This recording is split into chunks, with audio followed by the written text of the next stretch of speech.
नमस्कार दोस्तों, मैं हूं अयन और आप सुन रहे हैं हॉरर कहानी वह भी मेरी जुबानी। दोस्तों, हमारे एक सब्सक्राइबर हैं जो कि पिछली कुछ वीडियोस में लगातार कमेंट कर रहे थे कि भाई रेलवे स्टेशन के ऊपर हॉरर स्टोरी लेकर आओ, और मैं उनके कमेंट्स को पिछले कुछ दिनों से नोटिस भी कर रहा था। इसीलिए मैंने आज सोचा कि क्यों ना उनकी इस फरमाइश को पूरा कर ही दिया जाए। लेकिन उनकी इस फरमाइश को पूरा करने के लिए मुझे ज़रूरत थी एक ऐसी घटना की जो कि असल जिस जिंदगी में किसी के साथ हुई हो, और फिर उस घटना को मैं कहानी के रूप में आपके सामने प्रस्तुत कर सकूं। पिछले 3-4 दिनों से मैं इसके बारे में खोजबीन कर ही रहा था कि तभी मुझे अचानक से याद आता है कि मेरे खुद के फूफा जी ही रेलवे डिपार्टमेंट में हैं। तो क्यों ना मैं उनसे एक बार जाकर पूछूं कि क्या कभी उनके जीवन में ऐसी कोई डरावनी घटना हुई है जिसके होने के बाद उन्हें अपनी मौत का काफी करीब से एहसास हुआ हो। यही सोचकर मैं मेरी बुआ के घर गया और वहां पर फूफा जी से मुलाकात की और उनसे यह जानने की कोशिश की कि क्या कभी उनके जीवन में कोई डरावनी घटना हुई है। मेरे द्वारा यह पूछने के बाद फूफा जी ने उनके जीवन में हुई एक डरावनी घटना के बारे में मुझे बताया, और आप यकीन नहीं मानोगे, उस घटना को सुनने के बाद एक पल के लिए तो मैं भी सोचने पर मजबूर हो गया था कि क्या कभी असल जिंदगी में भी ऐसा हो सकता है। तो उन्होंने मुझे ऐसा क्या बताया कि जिसे सुनने के बाद मैं इतना सोचने को मजबूर हो गया। ये सब आज आपको इस कहानी में जानने को मिलेगा। लेकिन कहानी को शुरू करने से पहले, जैसा कि मैं आप लोगों से हमेशा कहता हूँ कि वैसे तो आप लोगों ने बहुत सी हॉरर कहानियाँ सुनी होंगी, लेकिन मुझे पूरी उम्मीद है कि आज की हमारी ये कहानी सुनकर आपको सच में डर का एहसास होने वाला है। बस मेरी आपसे इतनी गुजारिश है कि आप अगर इस कहानी को पूरा सुनेंगे तो आपको सच में बहुत ज़्यादा मज़ा आने वाला है। साथ ही अगर आप पहली बार हमारे इस चैनल पर आए हैं तो चैनल को अभी सब्सक्राइब कर लीजिए। ऐसा करने से हमारी और आपकी नज़दीकियाँ बढ़ जाएंगी और आगे आने वाली वीडियो आप तक आसानी से पहुँच जाएंगी। तो ज़्यादा समय ना लेते हुए जल्दी से अपनी कहानी को शुरू करते हैं। दोस्तों, आज की हमारी जो कहानी है वह मेरे ही फूफाजी के जीवन में घटी एक डरावनी घटना के बारे में है, जिनका नाम मोतीलाल है। तो चलिए अब ये कहानी उन्हीं के पॉइंट ऑफ व्यू से सुनते हैं। दोस्तों, मेरा नाम मोतीलाल है और मैं राजस्थान के जयपुर शहर का रहने वाला हूँ। दरअसल जब वह घटना मेरे साथ हुई उस वक्त मैं नया ही रेलवे डिपार्टमेंट में नौकरी करने लगा था। उस वक्त मेरी ड्यूटी रेलवे डिपार्टमेंट के डी ग्रुप में लगी थी, जिसकी वजह से मेरी ड्यूटी एक रेलवे फाटक पर लगाई गई थी। ये उन दिनों की बात है जब मेरा ट्रांसफ़र फुलेरा हो गया था। फुलेरा राजस्थान का ही एक गांव है। उस वक्त उस गांव के रेलवे फाटक पर हम 2 लोग नौकरी किया करते थे। जब मेरी दिन की ड्यूटी होती थी तो मेरा जो दूसरा सहपाठी कर्मचारी था उसकी रात की ड्यूटी होती थी, और जब मेरी रात की ड्यूटी होती थी उस वक्त उसकी दिन की ड्यूटी होती थी। यानी कि हम दोनों अलग अलग शिफ्ट में ड्यूटी किया करते थे। जब वह घटना मेरे साथ हुई थी उस वक्त मेरी नाइट ड्यूटी लगी हुई थी, और यह बात आज से लगभग 30 साल पहले की है। यानी कि शायद वह 1990 का दशक रहा होगा जिस वक्त मेरे साथ वह घटना हुई थी। उस वक्त पर मैंने उसी गांव में एक किराए का कमरा ले रखा था, और उस दिन मैं शाम को अपनी ड्यूटी के लिए निकल चुका था। मुझे शाम के 6 बजे तक अपने फाटक पर पहुंचकर अपनी ड्यूटी ज्वाइन करनी थी। इसीलिए मैं शाम को लगभग 5 बजे ही हमेशा अपने कमरे से निकल जाया करता था। उस वक्त रात के टाइम हमारी सिर्फ फाटक पर रहने की ही ड्यूटी नहीं होती थी, बल्कि इसके साथ ही हमें एक फाटक से लेकर दूसरे फाटक तक रात के समय 3 बार चक्कर लगाने होते थे। यानी कि जिस फाटक पर मेन ड्यूटी कर रहा था उससे अगले वाले गांव का जो फाटक था उस पर जो कर्मचारी ड्यूटी कर रहा था वह तो रात के समय पटरियों से होते हुए चलकर मेरे गांव के फाटक की तरफ आता था, और मैं अपने गांव के फाटक से चलकर पटरियों से होते हुए उसके फाटक की तरफ जाता था। हमारी ये ड्यूटी इसलिए लगाई गई थी ताकि रात के समय पटरियों में कोई खराबी तो नहीं है इसकी हम जांच कर सकें, क्योंकि वह सर्दियों का मौसम था, और सर्दियों में जो लोहे की पटरियां बनी होती हैं वह ठंड की वजह से अकड़कर कई जगहों से टूट जाती हैं, और हमारी रात के समय उसी चीज़ को चेक करने की ड्यूटी लगती थी। उन दिनों टॉर्च वगैरह तो होती नहीं थी और हमें रेलवे की तरफ से एक लाल ट्रेन दी जाती थी, जिसको जलाकर रात की पहली ट्रेन के गुजरने के बाद लगभग 10 बजे मुझे अपने फाटक से उस दूसरे गांव के फाटक की तरफ निकलना होता था और रात को 1 बजे आने वाली ट्रेन से पहले एक चक्कर लगाकर मुझे वापस भी आना होता था। मेरे उस गांव से दूसरे गांव के फाटक के बीच की दूरी लगभग 3 से 4 किलोमीटर की थी और उस दूरी को रात के उस घने अंधेरे में सिर्फ लालटेन की रोशनी में पटरियों को चेक करते हुए लगभग 3 घंटे में मुझे तय करना होता था, जिसमें आना और जाना दोनों चीज शामिल थी। जब उस गांव में मेरी ड्यूटी लगी थी तो शुरुआत के दिनों में तो सब कुछ ठीक था।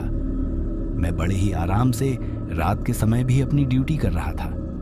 लेकिन एक दिन जब मैं अपनी ड्यूटी पर पहुंचता हूं तो मेरे ड्यूटी पर पहुंचते ही हल्की हल्की बारिश होने लगती है और वह सर्दियों का मौसम था। इसीलिए मैं सोच ही रहा था कि एक तो वैसे ही सर्दियों का मौसम है और ऊपर से यह बारिश सर्दी के स्तर को और भी ज्यादा बढ़ा देगी। ऐसे में रात के समय पटरियों को चेक करने का काम बहुत ही ज्यादा कठिन होने वाला है। इसके बाद जैसे ही रात के 10 बजे वाली ट्रेन गुजरती है तो मैं भी अपनी लालटेन को उठाकर उस दूसरे गांव के फाटक की तरफ पटरियों से होते हुए चल पड़ता हूं। उस वक्त तक बारिश लगभग रुक ही चुकी थी, अब तो बस कुछ एक आध बूंदें गिर रही थीं। अब मैं उस घने अंधेरे में अपनी लालटेन की रोशनी के सहारे उन पटरियों पर चलते हुए अपने फाटक से काफी दूर आ चुका था और जो उन दोनों फाटकों के बीच का रास्ता था वह काफी ज्यादा सुनसान था। उसमें कई जगह पर दोनों तरफ ऊंचे ऊंचे टीले और कई जगहों पर बिल्कुल खुला सपाट मैदान आता था, जो रात के समय उस अंधेरे में काफी ज्यादा डरा लगता था। लेकिन उस दिन मुझे इस बात का जरा भी अंदाजा नहीं था कि आज मेरे साथ कुछ अनहोनी हो सकती है, क्योंकि उस पटरियों के ट्रैक पर आने जाने का काम करते हुए मुझे काफी दिन हो चुके थे और अब तक मेरे साथ कुछ भी ऐसी घटना नहीं हुई थी जिसकी वजह से मेरे मन में थोड़ा बहुत भी किसी भी चीज का भय आए। इसीलिए मैं चुपचाप उस दिन अपने मन में गाने गुनगुनाते हुए उन पटरियों पर आगे बढ़ रहा था। अभी मैं अपने तेज कदमों के साथ चल ही रहा था कि तभी मुझे मेरे कानों में कुछ आवाज सुनाई देती है और जब मैं अपने कदमों को रोककर उस आवाज को सुनने के बाद इधर उधर नजर घुमाकर देखता हूं तो मुझे वहां पर कुछ भी दिखाई नहीं देता है। इसके बाद मैं फिर से चलने लगता हूं। अभी मैं चल ही रहा था कि तभी मुझे ऐसा एहसास होता है कि जैसे मेरे बराबर में कोई दूसरा इंसान भी चल रहा है। लेकिन इस बार यह एहसास होने के बाद मैं रुकता नहीं हूं, बल्कि अपने तेज कदमों के साथ चलने लगता हूं। अब जब मैं चल रहा था तो मुझे मेरे लालटे की रोशनी में उस दूसरे इंसान की परछाई दिखाई देती है। तभी चलते चलते अचानक मेरी नजर थोड़ी ऊपर की तरफ जाती है और वह वही जगह थी जहां पटरियों के दोनों तरफ ऊंचे ऊंचे मिट्टी के टीले थे। जब मैंने मेरी नजर थोड़ी ऊपर की तरफ घुमाई तो मुझे उस मिट्टी के टीले के ऊपर कोई इंसान खड़ा हुआ दिखाई देता है, लेकिन उस वक्त वहां पर काफी ज्यादा अंधेरा था। इसी वजह से मुझे वहां कुछ साफ साफ दिखाई नहीं दे रहा था। तभी मैं उस इंसान को आवाज लगाता हूं कि कौन है वहां, सामने आओ, और जो कोई भी है इतनी रात को यहाँ पर क्या कर रहा है। मेरे इतना कहते ही वह जो कोई भी उस टीले के ऊपर खड़ा था वह सरपट दौड़ता हुआ नीचे की तरफ आता है और मेरे पास पटरियों के बगल में आकर रुक जाता है। अब जैसे ही वह दौड़कर मेरे पास आता है तो उसे देखकर मेरी तो हालत ही खराब हो जाती है। मुझे समझ में ही नहीं आता है कि यह मैंने आज क्या देख लिया। उस सर्दी के मौसम में भी मेरे पूरे शरीर से पसीना निकलने लगता है और अब मेरा गला बिल्कुल सूखे जा रहा था, जिसकी वजह से मैं बार बार अपना ही थूक निकल रहा था और मेरी आंखें बिल्कुल फटी की फटी रह गई थी, क्योंकि उस इंसान को देखकर मुझे यह समझ ही नहीं आ रहा था कि यह कोई औरत है या कोई आदमी है। उस रात के घने अंधेरे में मुझे उसका चेहरा बिल्कुल साफ तरीके से दिखाई नहीं दे रहा था, लेकिन उसका हुलिया देखकर मैं काफी ज्यादा डर गया था, क्योंकि उसने अपने सर से लेकर पांव तक एक बिल्कुल सफेद तरीके का झोला सा पहन रखा था और उसके सिर पर औरतों की तरह लंबे लंबे बाल थे जो उसकी कमर तक आ रहे थे। उस घने अंधेरे में मुझे सिर्फ इतना ही दिखाई दे रहा था। तभी मैंने उसका चेहरा देखने के लिए अपनी लालटेन को ऊपर किया और जैसे ही उस लालटेन की रोशनी में मुझे उसका चेहरा दिखाई देता है तो डर के मारे मेरे हाथ से वह लालटेन ही छूटकर नीचे गिर जाती है और नीचे गिरते ही उसका कांच फूट जाता है और वह वहीं पर बुझ जाती है। जैसे ही लालटेन बुझती है तो वहां पर चारों तरफ अंधेरा हो जाता है और अब मुझे अपने अगल बगल में कुछ भी दिखाई नहीं दे रहा था। अंधेरा होते ही वह मेरे सामने जो कोई भी था वह अजीब तरीके से गुड़ने लगता है और अब वह धीरे धीरे अपने कदमों को मेरी तरफ बढ़ा रहा था। तभी अचानक से मैंने पहली बार उसकी आवाज़ सुनी। अब मेरी तरफ बढ़ते हुए उसने मुझसे कहा कि आज मैं तुम्हें जिंदा नहीं छोड़ूंगी। बहुत दिनों के बाद कोई शिकार हाथ लगा है और मैं काफ़ी दिनों से तुम्हें देख रही थी, लेकिन आज मौका मिला है तुम्हें अपना शिकार बनाने का। और इतना कहकर वह जो कोई भी था वह मेरे ऊपर आता है और मेरा गला पकड़कर मुझे पटरियों पर गिरा देता है और मेरे सीने पर बैठ जाता है। अब उस अंधेरे में उसका चेहरा मेरे चेहरे के इतना ज्यादा करीब था कि अंधेरे में भी मुझे उसका चेहरा साफ साफ दिखाई दे रहा था। और उसका चेहरा देखकर तो मेरी हालत बहुत ही ज्यादा खराब हो जाती है, क्योंकि उसका चेहरा दिखने में किसी चुड़ैल या डायन की तरह बहुत ही ज्यादा डरावना लग रहा था। अब मैं बार बार उसके हाथों से अपने गले को छुड़ाने की कोशिश कर रहा था, लेकिन जब मैंने अपने हाथों से उसके हाथों को छुआ तो उसके हाथों को छूते ही मुझे ऐसा लगा कि जैसे मैं किसी बहुत ही रूखी और सूखी चीज को छू रहा हूं। जैसे एक इंसान की त्वचा होती है वैसी उसकी त्वचा बिल्कुल भी नहीं थी, बल्कि उसको छूने पर ऐसा लग रहा था कि जैसे मैं किसी मरी हुई और निर्जीव वस्तु को छू रहा हूं। उसके स्पर्श में बिल्कुल भी ताजगी नहीं थी और उसका चेहरा देखकर तो मुझे समझ आ ही गया था कि यह कोई इंसान नहीं बल्कि कोई चुड़ैल या डायन है जो आज मौका देखकर मेरे ऊपर हावी हो गई हैं। अब मुझे मेरे बचने की कोई भी उम्मीद नहीं लग रही थी, क्योंकि उस घने अंधेरे में इतने सुनसान इलाके में मुझे बचाने के लिए किसी के भी आने का कोई चांस नहीं था। अब मैं पटरियों पर पड़ा लगातार अपने आप को उससे छुड़ाने की कोशिश कर रहा था और वह अजीब तरीके से घूरते हुए मेरे गले को बहुत जोर से दबा रही थी। अभी मैं पटरियों पर पड़ा हुआ उसके हाथों से अपने गले को छुड़ाने की कोशिश कर ही रहा था कि तभी अचानक साइड में मेरी नजर जाती है और पटरियों पर पड़े हुए पत्थर मुझे दिखाई देते हैं और उन पत्थरों को देखकर मेरे दिमाग में अपने आप को बचाने का एक रास्ता नजर आता है। और फिर मैंने धीरे से अपने एक हाथ से उन पटरियों पर पड़े हुए एक पत्थर को उठाया और जोर से उसके सिर पर दे मारा। अब जैसे ही मैंने उसके सिर पर उस पत्थर को मारा तो मैं और भी ज्यादा चौंक गया, क्योंकि उसके सिर पर इतनी जोर से पत्थर की मारने के बाद भी उसके सर से ना ही तो कोई खून निकल रहा था और ना ही उसके ऊपर इसका कोई असर हो रहा था। अब मैं बार बार एक हाथ से उसके सिर पर मार रहा था, लेकिन जितनी बार मैं उसके सिर पर पत्थर से मारता उतने ही ज्यादा विकराल रूप से वह मेरे ऊपर हावी हो रही थी।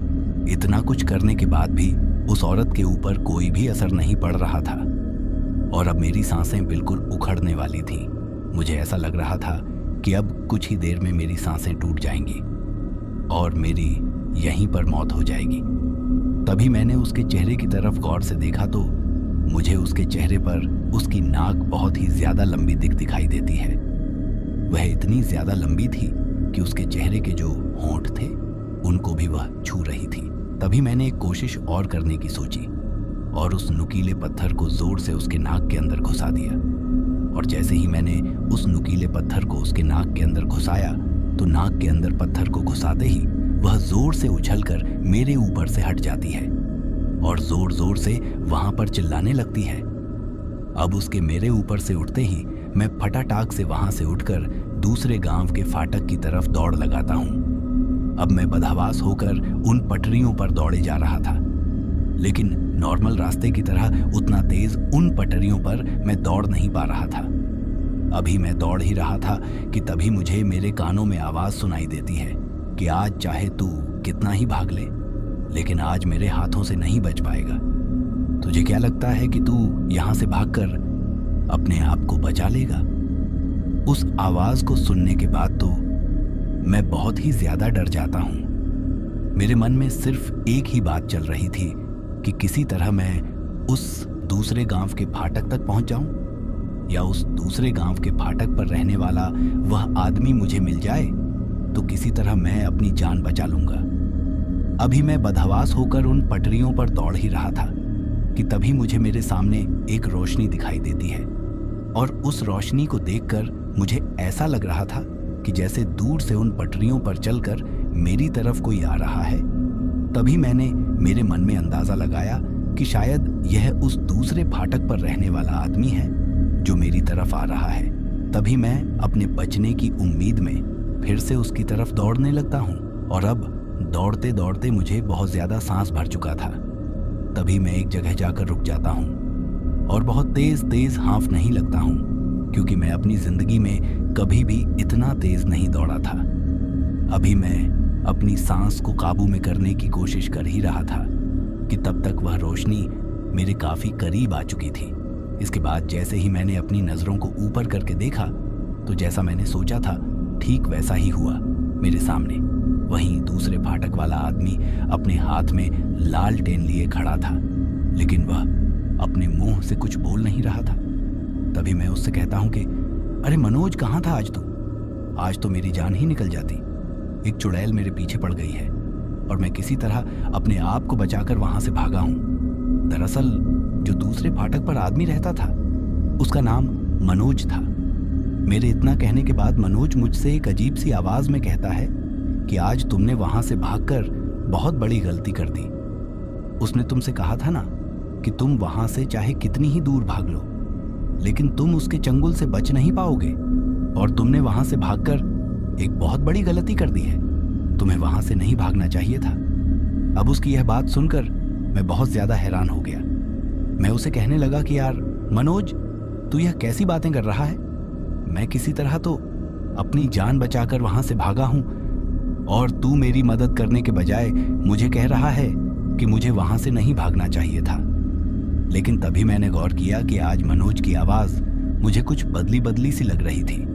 फिर मैंने और ज्यादा गौर से जब उसकी आवाज को सुना तो एक बार फिर से मेरे डर का स्तर बढ़ने लगा, क्योंकि यह आवाज बिल्कुल उसी चुड़ैल की तरह थी जो कि अभी पीछे मेरे ऊपर हमला कर रही थी। तभी मैं उससे कहता हूं कि मनोज भाई, क्या हुआ? आज तू इस तरह इस आवाज में क्यों बोल रहा है? अभी मैंने उससे यह कहा ही था कि तभी मेरे इतना कहते ही मनोज एक अजीब सी आवाज में हंसने लगता है, और धीरे धीरे हंसते हंसते उसका हुलिया बदलने लगता है, और अब उसका हुलिया पूरी तरह से उस चुड़ैल की तरह ही हो गया था। उसका चेहरा बिल्कुल ठीक उस चुड़ैल की तरह ही नजर आ रहा था। इसके बाद वह मुझसे कहता है कि कहाँ था ना तुझे कि तू मेरे हाथों से बच नहीं पाएगा। और यह सुनते ही मैं समझ जाता हूँ कि यह वही चुड़ैल है, और यह मनोज का रूप लेकर मेरे सामने फिर से आ गई है। और इसके साथ ही मुझे यह भी समझ में आ गया था कि मैं चाहे कितना ही भाग लूं, लेकिन भागकर मैं इसके चंगुल से नहीं बच पाऊंगा, और शायद आज मैं किसी भी तरह अपनी जान नहीं बचा पाऊंगा। अभी मैं डरते डरते ये सब सोच ही रहा था कि तभी उस चुड़ैल ने अपने हाथ में जो लालटेन ले रखी थी उसको इतनी जोर से मेरे चेहरे पर मारा कि धड़ाम से उन पटरियों पर गिर गया। मेरे नीचे गिरते ही वह चुड़ैल उस लालटेन में जो तेल था उसको मेरे ऊपर छिड़कने लगती है, और यह देखकर तो मुझे समझ आ गया था कि आज यह मुझे जिंदा जला देगी। अब यह सब देखकर तो मेरे हलक से आवाज भी नहीं निकल रही थी। एक तो चारों तरफ घना अंधेरा, और ऊपर से उसका वह इतना ज्यादा डरावना चेहरा। अगर उस दिन मेरी जगह कोई और इंसान होता तो जलकर मरने से पहले वह वैसे ही हार्ट अटैक से मर जाता।